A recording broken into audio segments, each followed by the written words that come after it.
Hello बच्चों, welcome back to our YouTube channel maths is maths. So बच्चों, आज की क्लास में हम लोग पढ़ेंगे सिमिलरिटी ऑफ ट्रायंगल्स, जो कि नेक्स्ट टॉपिक है चैप्टर 6 ट्रायंगल्स का।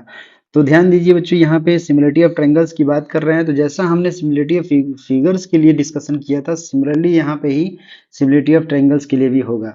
जस्ट हमने यहाँ पे कुछ पॉइंट्स नोट आउट किया हुआ है। यहाँ पे टू ट्रायंगल्स आर सिमिलर, दो ट्रायंगल्स सिमिलर होंगे इफ, दो कंडीशंस है यहाँ पे, if their corresponding angles are equal and their corresponding sides are in the same ratio और प्रोपोर्शन। जैसा कि हमने प्रीवियस क्लास में टू फिगर्स के लिए हम लोगों ने सिमिलरिटी के बारे में डिस्कशन किया था कि अगर दो पॉलीगन या फिगर वो सिमिलर तभी हो सकते हैं जब उसके करस्पॉन्डिंग एंगल्स इक्वल होंगे और करस्पॉन्डिंग साइड्स सेम रेशियो या प्रोपोर्शन में होंगे। तो वही स्टेटमेंट यहाँ पे ट्रायंगल के लिए भी अप्लाई होगा। ठीक है, अब जरा देखिए बच्चों, यहाँ पे एक पॉइंट हमने यहाँ पे कुछ लिखा हुआ है। If the corresponding angles of two triangles are equal they are known as equiangular triangles. किसी भी दो ट्रायंगल्स के अगर करस्पॉन्डिंग एंगल्स इक्वल होते हैं तो उनको हम लोग क्या बोलते हैं? उनको हम बोलते हैं equiangular triangles. Is it clear? अब देखिए सेकंड पॉइंट क्या है। The ratio of any two corresponding sides in two equiangular triangles is always the same. किसी भी दो इक्वी एंगुलर ट्रायंगल्स में उनके करस्पॉन्डिंग साइड्स का रेशियो हमेशा क्या होता है? सेम होता है। ये बात ध्यान रखिए, अगर दो ट्रायंगल इक्वी एंगुलर हैं तो उनके करस्पॉन्डिंग साइड्स का रेशियो सेम होगा हमेशा हमेशा। ठीक है, तो यहाँ से देखिए, ये सब थियोरी के बाद एक मैथमेटिशियन थे जिनका नाम था थेल्स। उन्होंने ही ये थेल्स थ्योरम दिया, जिसको हम बीपीटी के भी नाम से जानते हैं, यानी बेसिक प्रोपोर्शनैलिटी के थ्योरम से जानते हैं। वही हम लोग इस चैप्टर में पढ़ने वाले हैं, जो कि थ्योरम 6.1 है। उससे पहले हम लोग कुछ चीजें देख लेते हैं। सपोज दैट यहाँ पे हमने एक एंगल यानी कि कुछ दो रे बनाया हुआ है, ए वाई और ए एक्स। तो ये आपको कुछ एंगल यहाँ पे फॉर्म कर रहा है। ठीक है, यानी एक एक्स से वाई अगर ये एंगल फॉर्म कर रहा है, और यहाँ पे हम कुछ पॉइंट्स ले लेते हैं। एक पॉइंट हमने बी लिया है, एक सी लिया है, एक डी ई एफ जी, ये हमने ए एक्स लाइन पे दिया है, इस लाइन पे लिया है। और एक पॉइंट एच और एक पॉइंट आई किस पे लिया है? ए वाई पे लिया है। ध्यान दीजिए बच्चों, यहाँ पे जो बी और सी है, यानी कि ये डिस्टेंस ये डिस्टेंस ये डिस्टेंस हमने खुद से क्या किया है? इक्वल ड्रॉ किया हुआ है, कंस्ट्रक्ट किया हुआ है। If we draw a line D H, ठीक है, एक डी एच हमने इस तरीके से ज्वाइन किया, बनाया हुआ है। और उसी के पैरेलल अगर हम लोग कोई लाइन ई एफ आई हम लोग क्या कर रहे हैं? पैरेलल ड्रॉ कर रहे हैं। तो देख रहे हैं आप कि जब पैरेलल इन दोनों को ड्रॉ किया तो ये रेशियो कितना है? 3 है, और ये रेशियो 2 है। तो ये भी रेशियो 3 होगा और ये 3:2 रेशियो होगा। इसका मतलब आप देख रहे हैं कि AD अपॉन DF कितना है? 3/2 है। सो इसी के करस्पॉन्डिंग ये भी AH/HI होगा। यहाँ पे HI होगा, इसको क्लियर कर लेंगे आप लोग। HI ये भी कितना हो जाएगा? AH/HI equals to 3H upon कितना हो जाएगा? 2 हो जाएगा। तो यहाँ से ये पता चला कि अगर लाइन पैरेलल है और यहाँ पे लाइन पैरेलल है और साथ ही साथ क्या है? रेशियो इक्वल है। इसी पे बेस्ड हमारा क्या है? थ्योरम 6.1 है, जिसको हम लोग बीपीटी बोलते हैं, यानी बेसिक प्रोपोर्शनलिटी थ्योरम या फिर थेल्स थ्योरम। तो देखिए यहाँ पे स्टेटमेंट हमने लिखा हुआ है, इसका प्रूफ हम लोग देखेंगे कैसे करना है। ये जस्ट क्या कर रहा है? If a line is drawn parallel to one side of a triangle, यानी किसी भी ट्रायंगल में एक साइड के पैरेलल कोई लाइन ड्रॉ करते हैं जो कि intersect the other two sides at in distinct points, दो साइड्स को यानी बाकी के दोनों साइड्स को डिस्टिंक्ट पॉइंट पे इंटरसेक्ट कर रहा है। The other two sides are divided in the same ratio, यानी जहां पे वो इंटरसेक्ट कर रहा है तो ऑब्वियस सी बात है वो साइड को डिवाइड करेगा, इसका मतलब वो रेशियो सेम होगा। यही बीपीटी कहता है। ठीक है, अब बच्चों जरा ध्यान दीजिए, ट्रायंगल हम लोग ड्रॉ करेंगे कुछ इस तरीके से। एक triangle A B C triangle एक ड्रॉ करते हैं, ए बी सी। अब ये डी पैरेलल एक लाइन जो है बीसी के पैरेलल है, तो यहाँ पे एक डी पैरेलल हम लोग बीसी बना लेते हैं। और डी कहाँ पे इंटरसेक्ट कर रहा है? एडी पे, सॉरी एबी पे। और ई पॉइंट जो है इंटरसेक्ट कर रहा है एसी को। अब ये कह रहा है कि यहाँ पे गिवन क्या है बच्चों? यहाँ पे सिंपली गिवन है आपको, गिवन है डीई पैरेलल बीसी, ये गिवन है, ध्यान दीजिए। ठीक है, प्रूफ क्या करना है? टू प्रूव, आपको प्रूफ करना है कि AD upon DB is equals to AE upon EC। ये आपको प्रूफ करना है, यही बीपीटी होता है, यही प्रूफ करना है। ध्यान दीजिए बच्चों, इसके लिए हम कुछ कंस्ट्रक्शन यहाँ पे करेंगे। देखिए कंस्ट्रक्शंस क्या होंगे यहाँ पे, स्टेप वाइज मैं आपको बता देता हूँ, फिर उसके बाद लिखता हूँ। यहाँ पे देखिए एक कंस्ट्रक्शन हम लोग करेंगे, डी से ए सी पे एक परपेंडिकुलर ड्रॉ करेंगे, परपेंडिकुलर यहाँ पे। ई से ए डी पे यानी कि एक परपेंडिकुलर यहाँ ड्रॉ करेंगे, इसका नाम दे देंगे हम एम, इसका नाम दे देते हैं एन। बी को हम लोग ई से ज्वाइन कराएंगे बच्चों, ई बी को ई से ज्वाइन कराते हैं, डी को सी से ज्वाइन कराते हैं। यहाँ से आप जब ज्वाइन कराएंगे तो देखिए लाइन हो जाएगा। तो यहाँ पे कंस्ट्रक्शन में क्या क्या लिखेंगे, draw draw D M perpendicular to A C and E N perpendicular to A B and join B E and D C. ये कंस्ट्रक्शन हो गया। अब जरा बच्चों ध्यान दीजिए कि हमें प्रूव करना है A D upon D B and A E upon E C. यानी ट्रायंगल्स में हम देख रहे हैं कि ए डी ये साइड दिया है, डी बी ये दिया है, ए ई ये दिया है और ई सी ये दिया है। इन दोनों में ही रिलेशन हमें चाहिए। तो इस रिलेशन के लिए हम लोग एरिया का कॉन्सेप्ट यूज करेंगे। तो पहले हम लोग कौन सा ट्रायंगल लेते हैं, area of triangle, area of triangle A D E. बच्चों आपको पता है कि अगर किसी भी ट्रायंगल में हाइट दे रखा हो तो एरिया कैसे निकालते हैं, 1/2 इंटू बेस इंटू हाइट। तो area of triangle A D E की बात कर रहे हैं, तो यहाँ पे देखिए ए डी बेस की तरह काम करेगा और ई एन जो है हाइट की तरह काम करेगा। तो A D into E N हो जाएगा, इसको हम लोग मानेंगे इक्वेशन नंबर 1। सिमिलरली यहाँ पे अब दूसरे ट्रायंगल की बात करेंगे। और किस ट्रायंगल की बात करेंगे बच्चों, हम लोग बी डी ई ट्रायंगल की बात करेंगे, बी डी ई ट्रायंगल की बात करेंगे। ऐसा क्यों, क्योंकि यहाँ का बेस जो है डीबी की तरह काम करेगा, चूंकि हमें डीबी चाहिए, इस वजह से हम लोग ये ट्रायंगल ले रहे हैं। तो कौन सा ट्रायंगल लेंगे, बी डी ई। इसमें बेस क्या हो जाएगा बच्चों, डीबी बेस हो जाएगा और हाइट आपका ई एन ही होगा। क्यों, क्योंकि जरा बच्चों ध्यान दीजिए कि अगर कोई ट्रायंगल इस टाइप का अगर दे रखा है, इस टाइप का दे रखा है, अगर उस हाइट उसके अंदर नहीं आ रहा है, तो हम जो एक्सटर्नल अगर ड्रॉ करते हैं तो इस हॉरिजॉन्टल लाइन पे जो परपेंडिकुलर आता है यही हाइट होता है। तो बिल्कुल सिमिलर आपको ऐसे दिख ही रहा होगा, ये ट्रायंगल कुछ इस तरीके से है और इसका हाइट यहाँ पे है, तो ये परपेंडिकुलर की तरह काम करेगा। तो 1/2 बेस इसका अब क्या हो जाएगा डी बी और हाइट वही रह जाएगा ई एन। तो ये हो जाएगा इक्वेशन नंबर 2। सिमिलरली बच्चों ध्यान दीजिए, अब हमें क्या चाहिए, राइट साइड में देखिए ए ई और ई सी चाहिए, तो एक बार ए ई को बेस लेना पड़ेगा, ए को बेस लेना पड़ेगा, एक बार ईसी को बेस लेना पड़ेगा। तो ए के लिए कौन सा ट्रायंगल लेंगे बच्चों, area of triangle A D E, same वही ट्रायंगल बट बेस अलग हो जाएगा। तो जैसे ही बेस हम डिफरेंट लेंगे यानी ए ई लेंगे, तो क्या हाइट डिफरेंट होगा कि नहीं होगा, यानी हाइट अब ये काम करेगा, कौन सा काम करेगा, इस बेस के लिए डी एम काम करेगा इंटू डी एम। इसको इक्वेशन नंबर 3 मान लेंगे। अब जरा बच्चों ध्यान दीजिए, अब इस ट्रायंगल की बात करेंगे, कौन सा, डी ई सी की बात करेंगे, है ना, डी ई सी की बात करेंगे तभी तो बेस इसी आएगा। ठीक, तो यहाँ पे a triangle, area of triangle D E C, तो यहाँ पे बेस अब क्या हो जाएगा ई सी हो जाएगा और हाइट सेम इसी कॉन्सेप्ट से क्या हो जाएगा डी एम ही हाइट होगा। तो ये हो गया इक्वेशन नंबर 4। ये चीजें आ गई हैं।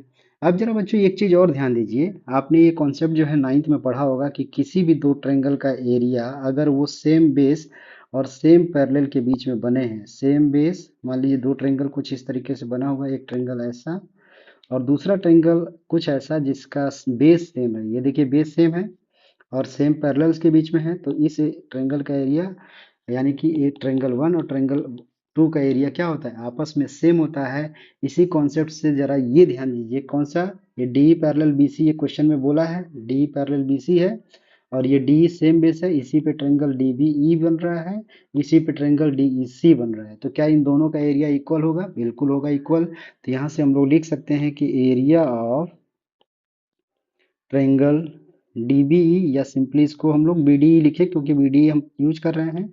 तो B D E is equals to area of triangle D E C. ये क्यों होगा, because same base same parallel, ये triangles between same base and same parallel concept लगा हुआ है, ये थ्योरम लगा हुआ है। तो इसी के कारण से क्या होगा, इसका एरिया इक्वल हो जाएगा। ठीक है, अब तो इसका मतलब आप ये कहेंगे कि इसका एरिया और इसका एरिया आपस में इक्वल है। ठीक, अब ये क्या करते हैं, इसके बाद हम लोग जो है इक्वेशन 1 को 2 से डिवाइड कर देते हैं इक्वेशन 1 को 2 से डिवाइड कर देते हैं और इक्वेशन 3 को इक्वेशन 4 से डिवाइड करते हैं। देखिए बच्चों क्या मिलता है। इक्वेशन 1 क्या है, एरिया ऑफ ट्रायंगल एडी दिया है। इसका एरिया कितना है, 1/2 इंटू एडी इंटू बेस क्या है, सॉरी पर हाइट क्या है बच्चों, EN है, ठीक है, EN आ गया। डिवाइडेड बाई किससे डिवाइड करना है, BDE से।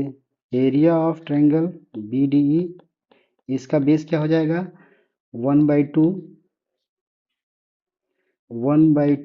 Into DB into EN। जरा देखिए यहाँ पे क्या कैंसिल आउट होने वाला है, कैंसिल आउट आपका 1/2 हो जाएगा, EN कैंसिल आउट हो जाएगा, क्या बचा, AD अपॉन DB बच गया। इसको मान लेते हैं इक्वेशन नंबर 5, ठीक है। सिमिलरली थर्ड और फोर्थ को डिवाइड करते हैं, तो थर्ड क्या है, एरिया ऑफ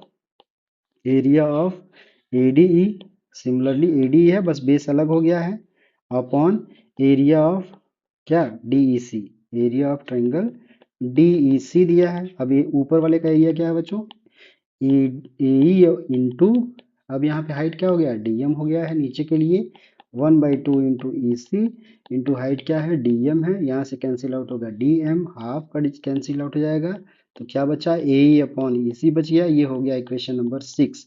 अब जरा बच्चों ध्यान दीजिए, चूंकि आपको DC और BD का एरिया इक्वल है, तो क्या ये दोनों आपस में इक्वल है, और ये ऊपर वाला AD है, तो क्या LHS आपस में इक्वल हो जाएगा, बिल्कुल इक्वल हो जाएगा।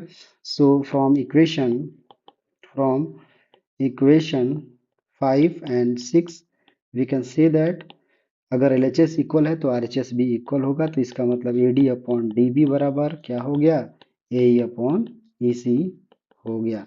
सो इस तरीके से हम लोगों ने ये थ्योरम 6.1 यानी बेसिक प्रोपोर्शनल थ्योरम का इसका प्रूफ यहाँ पे देख लिया, और ये इस तरीके से प्रूव हो जाता है। It means if a line is drawn parallel to a third side of a triangle which divides the two sides at in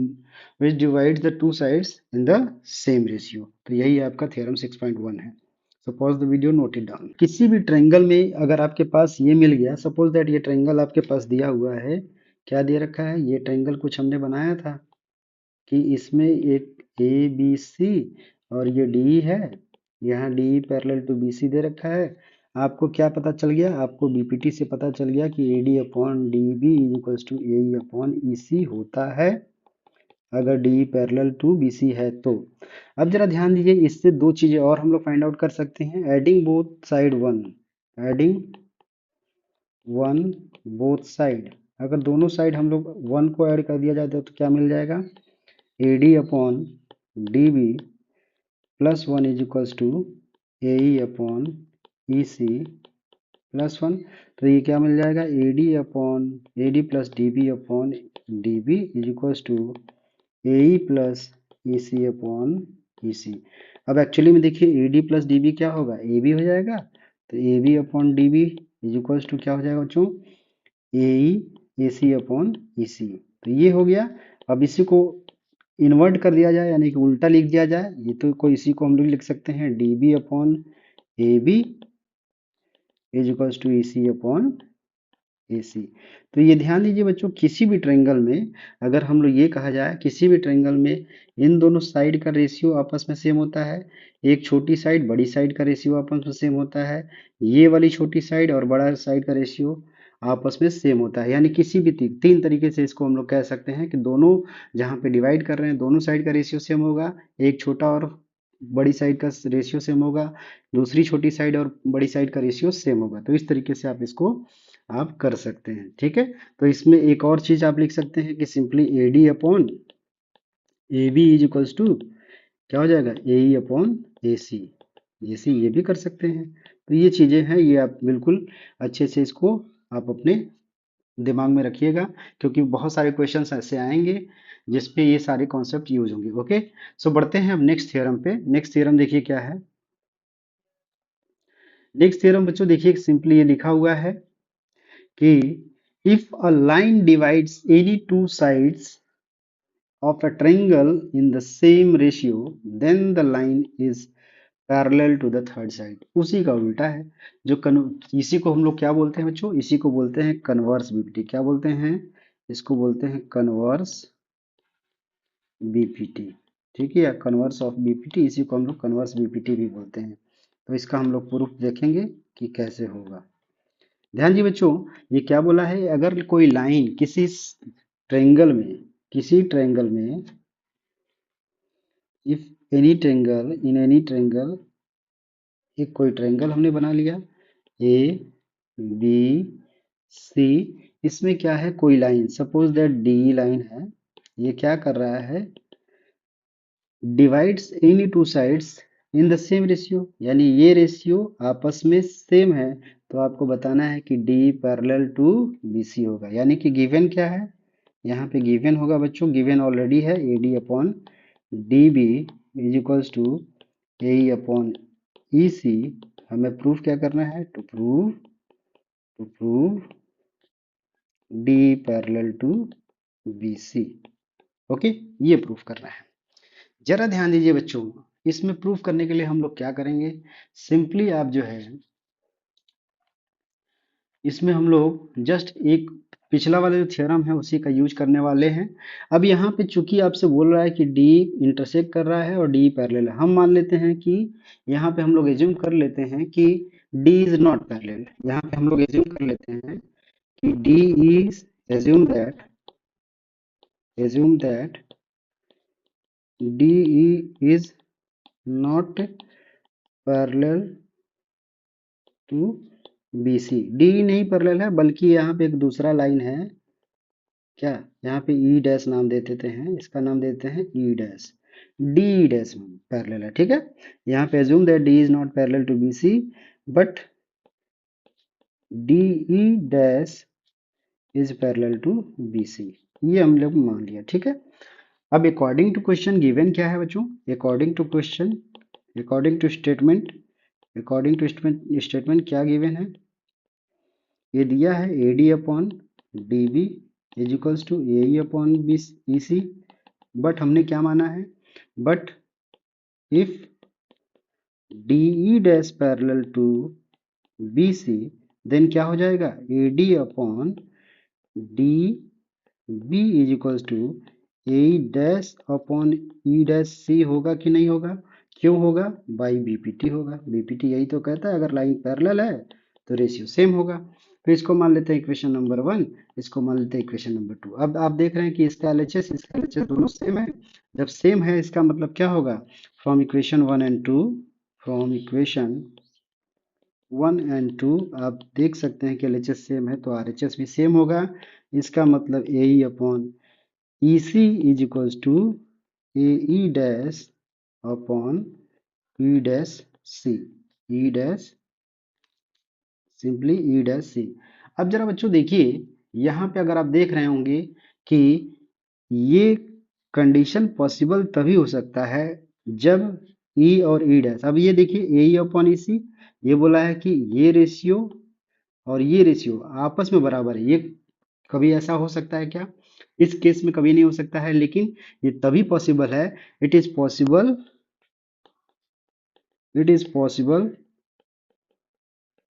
if and only if